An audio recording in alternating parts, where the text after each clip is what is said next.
Celebrity ওকে দিই Horlicks. Horlicks সেলিব্রিটিতে সহায়তা করে পুষ্টিতে। Hey guys, welcome back to my channel. Today I'm in front of the Vivier de Sion, which is a very well-known fish market here in town. And today I thought it would be fun to show you how we're going to put together a seafood party for 10 people. But I need some help. I've got my sister-in-law and my brother-in-law with me because they grew up in this area and nobody knows seafood better than the two of them. So come on.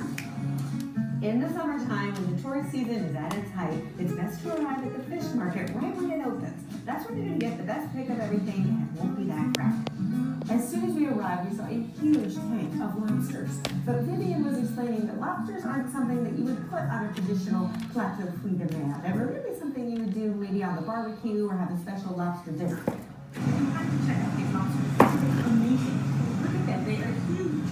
The large lobsters come from Brittany, where these red ones are coming from warmer climates.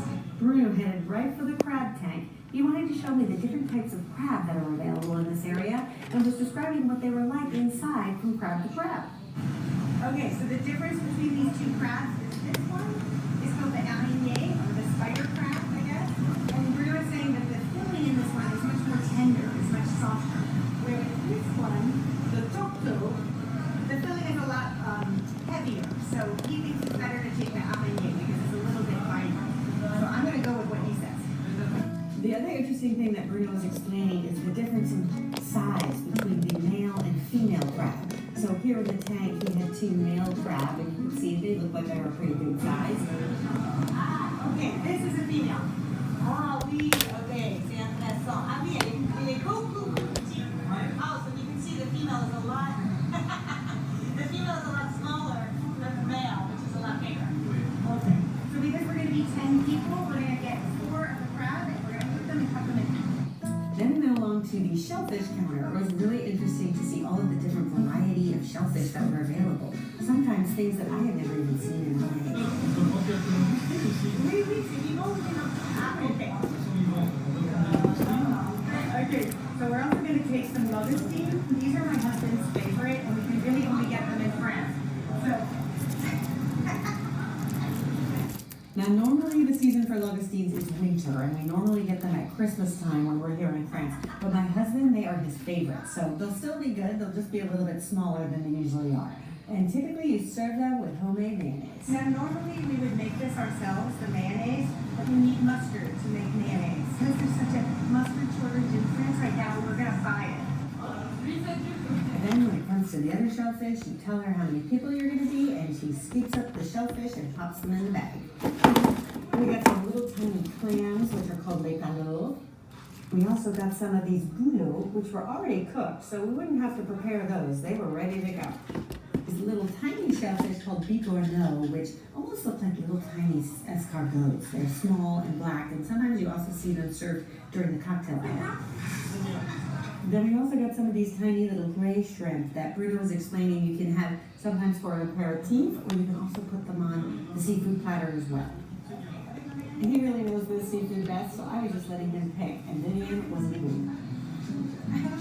And next, it was off to choose some oysters. So Bruno was explaining that there's a very easy way to know when the oysters will be at their best, and it has to do with the months of the year and if they have an R in them or not. Novembre, décembre, juillet, février, un petit peu mars, mais ça reste, elles deviennent laiteuses après un peu. So if you buy oysters outside of those months, they'll be milky inside. And they're still good, but some people really prefer a clear oyster. So if you're looking for a clear oyster, you want to buy during those months that end with an R.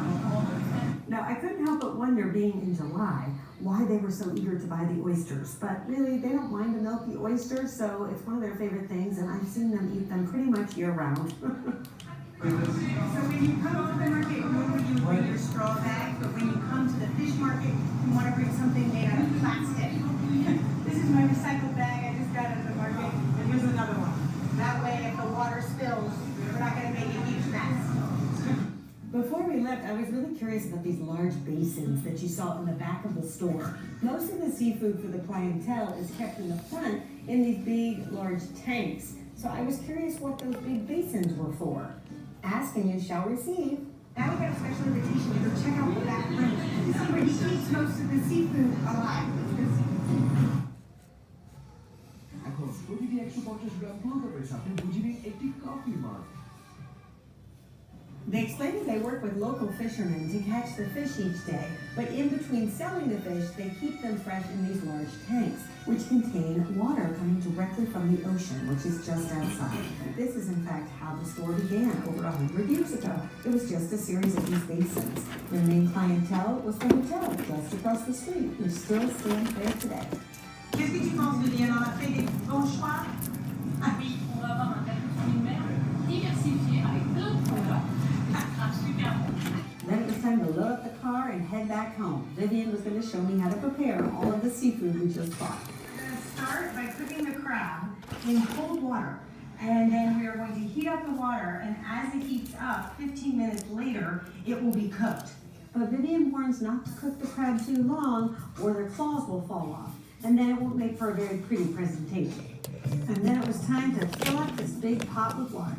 In the pot, we are going to put some gray salt, okay, some peppercorns are also going to go into this pot, and then we are also going to add this, which is some laurier, bay laurel, basically, and some fresh thyme. We put our gray salt and all of our different aromatics in the big pot, and then it was time to add the crab. Now, out of respect for our crabs, we are not going to show them going in the pot. Just trust me, this is what we're going to do. We're going to put them in the pot, cover it, we're going to cover it, and in 15 minutes, they're going to be done. A few things that are already cooked. C'est déjà cuit. Ça, c'est de l'eau. C'est déjà cuit. C'est déjà cuit. So these are already cooked. Yeah. We're just going to leave it just like this, and when it comes time to put the platter together, then we're going to put them on top. On va se faire des panneaux. Ah, ok. C'est le panneau. Et on va cuire sur le barbecue ou on va laisser cuire comme ça? On va manger cru dans le plateau de fruits de mer et on peut en préparer au barbecue avec du beurre et de l'ail. Ah, ça c'est bon. Okay, so we're going to eat these raw on the platter, but you can also put them on the barbecue with some garlic butter. There, my brother-in-law put these on the barbecue last year with some garlic butter. They were so delicious. So you could do half and half too. All right, these are going to go over here. And the last one we have that we don't need to do anything to are these little gray shrimp that we déjà cuit. We're going to put these on the seafood platter, but if you have any left over, you can also have them for a cocktail hour. Very good. I've seen Vivian do that in the past. All right, this is going in the fridge. We're going to put this in our American fridge out in the back, which is what we use for parties. All right, then the next thing we need to cook are the bigoni, right? These are these little tiny shells. But unlike the crab, we're going to get this water hot first. But we're going to use the same base that we use for the crab. And then for these, it's a good idea, Vivian was just explaining, to rinse them through a colander, just to get rid of any little sand or impurities that might be found. So once it starts to boil, then we can put them in. So in they go. Okay, we're going to just let it boil for 10 minutes.